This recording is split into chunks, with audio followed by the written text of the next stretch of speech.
In the soft heart of the whispering woods, where the trees sang lullabies and stars peeked gently between their leaves, a little fox named Malo stirred in his cozy treehouse.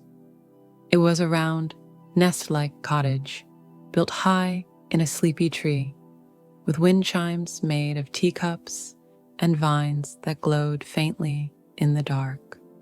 Malo stretched his twilight blue fur, fluffed his sparkling tail, and tugged his star-patterned scarf into place. His little lantern, perched on a hook beside the door, flickered to life as he opened the window. Tonight was no ordinary night. Above the treetops, the sky glowed with the light of the Cloudberry Moon, round, silver, and filled with gentle magic. It only appeared once every 100 dreams, and Malo had been waiting for it with quiet excitement. He opened his satchel and took out a special dream map made of spider silk and feather ink. On it, a glowing line traced a path to a place called Misty Meadow, where the rare and magical cloudberries were said to grow. These berries weren't just delicious. They glowed with soft colors, and if you whispered to them kindly, they'd sing back tiny lullabies. "Tonight's the night," Malo whispered with a soft grin. From the corner of the room came a sleepy hoot. His tiny owl friend, Toko, blinked one eye at a time and fluffed his puffball feathers. Malo smiled and opened the treehouse door. With a little leap, Malo landed on his floating leaf glider, a soft, wide leaf enchanted by the wind rabbits. It rose gently into the sky, carrying him above the treetops. Toko perched on Malo's shoulder, dozing with his beak in Malo's fur. They drifted above the forest through dream-shaped clouds. One looked like a dragon blowing bubbles, another like a train made of kittens. Stars blinked sleepily in the velvet sky, and the great nightcat constellation stretched across the horizon, tail curling like a ribbon. Below, rivers glittered like spilled stardust, and Malo could hear the faint music of the moon frogs crooning their nighttime songs. After a peaceful flight, they arrived at the edge of Misty Meadow. The meadow sparkled. Glowing grasses whispered gently to one another. Petals swayed to a rhythm only dreamers could hear. In the center of it all, tall stalks swayed with cloudberries, round, glowing fruits in soft pinks, blues, and golds. Malo floated down slowly and stepped onto the grass with barely a sound. The berries pulsed faintly, like tiny hearts singing the melody of the Cloudberry Moon. Just as he reached to pick one, Malo paused. He heard something, a soft sound, like someone trying not to cry. Sniff, sniff, sniffle. Malo turned and saw a small, misty creature curled up beneath a sleeping daisy. It was round and fluffy, with cloudy fur and button eyes. "Hello?" Malo said gently. The creature jumped a little, startled. I didn't think anyone else would be here," it sniffled. "I'm Fiffin. I came to find a cloudberry for my Nana's dream cake, but I got lost, and now I don't know which way is home." Malo knelt beside the little puff. "I'm Malo," he said kindly. "You're not lost anymore. Come with us. We'll pick the berries together, and I'll help you find your way back." Fiffin's misty fur brightened just a little.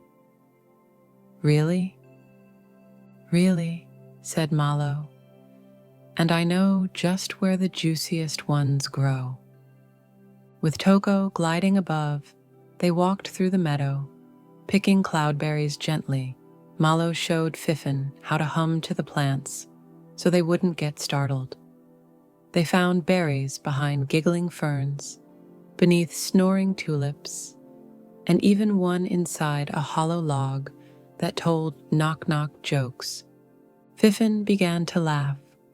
The soft light of the Cloudberry Moon wrapped around them like a blanket, and the meadow seemed to glow brighter with each berry they found.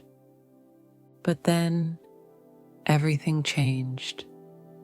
The meadow fell silent. The grasses stopped swaying. The clouds overhead spun slowly, curling inwards. A cool breeze began to spiral down, forming a shimmering silver swirl, a wispy whirlwind. "Oh no," Toko hooted. Malo's ears twitched. "It's a restless story," he said, "a tale that hasn't been told in a long, long time. It's searching for someone to remember it." Fiffin shivered. "What if it takes us away?" Malo shook his head. "It doesn't want to hurt us. It just wants to be heard." He set his lantern down on a patch of moss, and its light formed a soft, golden circle. "Come," Malo said. "Let's tell it the story it forgot." Fiffin sat beside him. Toko curled close. The whirlwind hovered overhead, listening. "Once," Malo began softly, "every 100 dreams, a special moon rose in the sky." "The Cloudberry Moon," Fiffin whispered. "When it glowed," Malo continued, "cloudberries bloomed across the meadow. But only the kindest hearts could see them. And only the bravest could pick them," Fiffin added, "like a fox and a puffball." Fiffin giggled. "Exactly." As the story unfolded, the wind softened. It spun slowly, gently, like it was sighing. The silver light faded, and with a shimmer, the whirlwind dissolved into a ribbon of stars. "You remembered me," a voice seemed to whisper in the breeze. "Thank you." The meadow relaxed. The grasses resumed their song. The moon glowed warmer than ever. They sat in the stillness for a while, eating a few berries and making up silly stories. Toko recited a dream poem about a moonfish that fell in love with a balloon. Fiffin nearly hiccuped himself into the air from laughing. But soon, Fiffin began to yawn. "I suppose we should head back," he murmured. Malo helped him up, and they climbed back onto the leaf glider. It rose into the sky, slow and steady, like a lullaby. As they flew, Fiffin rested against Malo's side. "Will I ever find this place again?" he asked sleepily. Malo smiled. "Yes, just close your eyes and dream your way back." They reached the edge of a cotton candy cloud where Fiffin's little village twinkled below, lights flickering in the windows of soft, puffy homes. Fiffin hugged Malo tight. "Thank you for everything." "You were brave," Malo said, "and that's where the real magic is." With a final wave, Fiffin floated down to his Nana's house, a golden cloudberry clutched in his paws. Malo and Toko drifted back toward the whispering woods in silence. The moon guided them. The wind sang them home. Back in his treehouse, Malo placed one last cloudberry beside his pillow. Toko curled into a sleepy ball at the foot of the bed.